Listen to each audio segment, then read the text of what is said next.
Welcome to Volatility Trading Strategies. So it's been a few years since my last update for the VTS Tactical Balance Strategy. We've not only added a few years of solid performance numbers since then, but it's also been a very interesting time in the market, so it's a great time for an update. Now, this strategy is not designed to be flashy day trading with eye-popping performance numbers. This is my core strategy, representing 50% of my total portfolio. In my opinion, there's nothing more important than having a large portion of one's portfolio taken care of by a strategy designed to navigate difficult markets. With consistent performance coming from your core allocation, it frees the investor up to dedicate smaller portions to more aggressive strategies, like volatility investing, like options trading, both of which we have successful strategies for as well. But it all starts with this stable core strategy, so let me get into the details.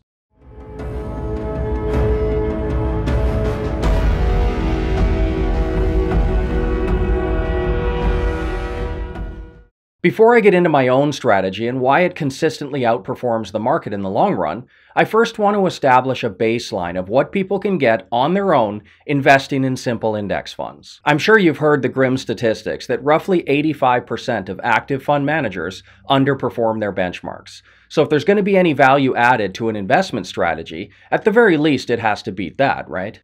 And in my opinion, one of the best index funds out there is the Vanguard VBINX, which is a 60% stocks, 40% bonds balanced fund with a very low expense ratio.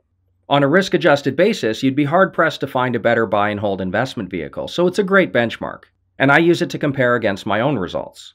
Now, there's nothing wrong with this performance, and it is a viable option for passive buy and hold investors. My tactical balance strategy, though, is not buy and hold, and since my last strategy update a few years ago, the performance has just gotten stronger. This is exactly what I need out of my core portfolio position. We can't invest in more aggressive strategies if our core allocation crashes every time the stock market does, so that's what I've focused on: risk management and mitigating losses through more difficult times. I achieve this by being tactical and ready to move to safety positions whenever the markets are ambiguous.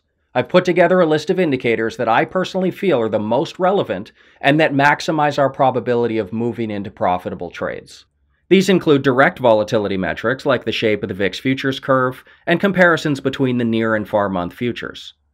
The relationship between all the different time frame volatility indexes like VIX 9D, VIX, VIX 3M, and the VIX 6M. Analyzing the VIX index for standard deviation, correlation to the S&P 500, recent beta relationships, VIX options volume, put and call ratios, momentum signals. And although I'm not a huge proponent of traditional technical analysis, I do look at basic moving averages, Bollinger Bands, MACD, RSI, common indicators like that. I remain entirely quant-based though. If it can't be modeled in a formula, then I don't use it. This has actually been one of the keys to my long-term success, because we all have market opinions, and I do as well, of course, but I don't allow them to influence the strategy decisions. Simply put, if all of the indicators that I track are flashing a green light, our position will be 100% in stocks, represented by the MDY. That's the S&P 400 mid-cap ETF. If there are some yellow lights, so to speak, and a little bit of market ambiguity, our position then will be 100% in bonds, represented by the IEF. That's the 7 to 10-year U.S. Treasury ETF. These are safety positions, and in a rising interest rate environment, shorter duration bonds are a little bit more insulated, which is why we use the IEF rather than something a little more aggressive like the TLT, for example. And if all of the indicators are full-on red flag, volatility elevated, markets crashing, at that point we'll move into our defensive positions of gold, which is represented by the largest gold ETF out there, the GLD. That's what I mean by being tactical. We don't hold all three positions at the same time like traditional investors do. We only hold the position with the highest probability of success given the current market environment. In my opinion, buy and hold investing is dead. It has been for years. It doesn't matter how you combine the individual holdings of stocks and bonds, whether it's 70-30, maybe 50-50. When the next recession hits, whether that's 5 months from now or maybe 5 years from now, no matter how good they are, balanced index funds like the VBINX are going to get punished. As much as traditional portfolio managers talk about how bonds will mitigate the damage and pick up the slack when markets crash, the fact remains in practice it doesn't work out that way. The VBINX, which does have a 40% bond allocation, was still down 38.5% during the last financial crisis. And with interest rates where they are now, I don't imagine the next time around will be any different. When stocks crash, The only way to be truly insulated against it is to not be holding stocks in the first place. That's the power of the tactical nature of the balanced strategy. For roughly 50% of the worst periods of the stock market, based on all our input variables, we won't be holding stocks at all. In those times, we're 100% allocated to our safety positions of bonds and gold, which on their own, without the drag of stocks, do have a fighting chance during a market crash. From October 9, 2007, which was the high print for stocks before the financial crisis, right through March 9, 2009, which was the low of the crisis, IEF bonds were actually up 13.6%. In that same time period, 2007 to 2009, which was the biggest drawdown for the stock market since the Great Depression, by the way, gold actually did even better, gaining 23.9% while stocks were crashing. So while there's no guarantees in the investment world, when the next recession finally does come, I'll take my chances with bonds and gold. But we don't need an all-out recession to see the strategy at work. The performance through the first 7 months of 2018 does demonstrate how being tactical can significantly improve performance over just simply buy and hold. Through 7 months of 2018, MDY stocks are up about 5%. IEF bonds are down nearly 3%, and GLD gold is down over 6%. So a buy and hold portfolio of 50% stocks, 25% bonds, and 25% gold, which are pretty standard allocations, that portfolio would basically be at 0% return for the year.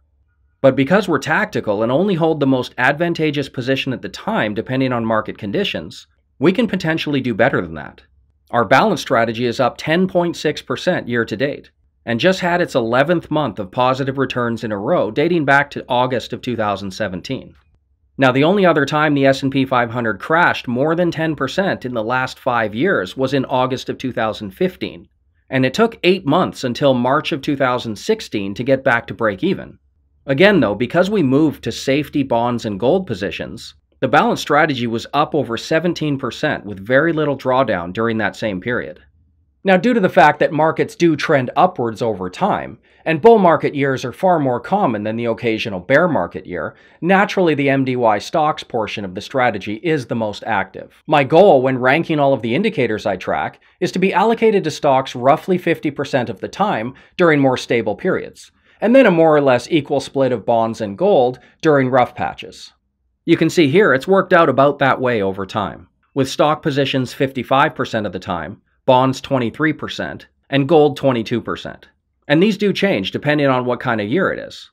2016 and 2017, for example, were very stable, so we were mostly just allocated to stocks and along for the ride. But this year, given the more than 10% correction and the fact that 6 months later the S&P 500 is still not back to break even, we've only been allocated to stocks about half the year, and in safety positions the other half, avoiding most of the trouble. That's why we've managed more than 10% return despite the Vanguard VBinks at only around 2%. And if you're curious, the HFRI Hedge Fund Index is at less than 1% this year. So the safety positions we take are invaluable.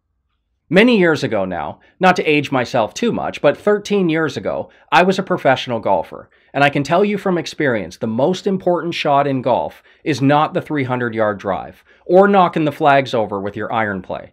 It's actually the very boring 6-foot putt. If you can make those consistently, under pressure, then it frees you up to be more aggressive with the rest of your game, because if you miss, you've got that stable putter to save you. Investing is the same. The most important aspect of long-term retirement fund growth isn't making big gains on small portions of your portfolio. That's always fun, of course, and we definitely try to do that with our growth strategies. But the most important aspect is actually having that stable core strategy as the foundation. With that in place, it frees you up to take a few risks on some higher growth strategies. And that's the point of the tactical balance strategy. Certainly not as sexy as our volatility strategy or our option trading strategy, both of which I'll leave a few links for here. It's not the flashy 300-yard drive. It's actually the very boring 6-foot putt. But everything else branches off from there. If you are interested in seeing how the strategy works firsthand, I'll leave a link here in a few seconds where you can sign up for my newsletter completely free, and you can actually see some of these live trades in action. And if you have any questions at all, please email me directly and we can talk about anything that you're still unclear on. I'm always here to help. Thanks for watching. So go ahead and click the link right here, sign up for the VTS newsletter, and when you do, you're going to get full access to all of my trading strategies for a full month absolutely free. And if you are new here, please consider subscribing to my channel. Also, if you have any questions or comments, I'd love to hear from you. So go ahead and leave those in the comment section below. See you next time.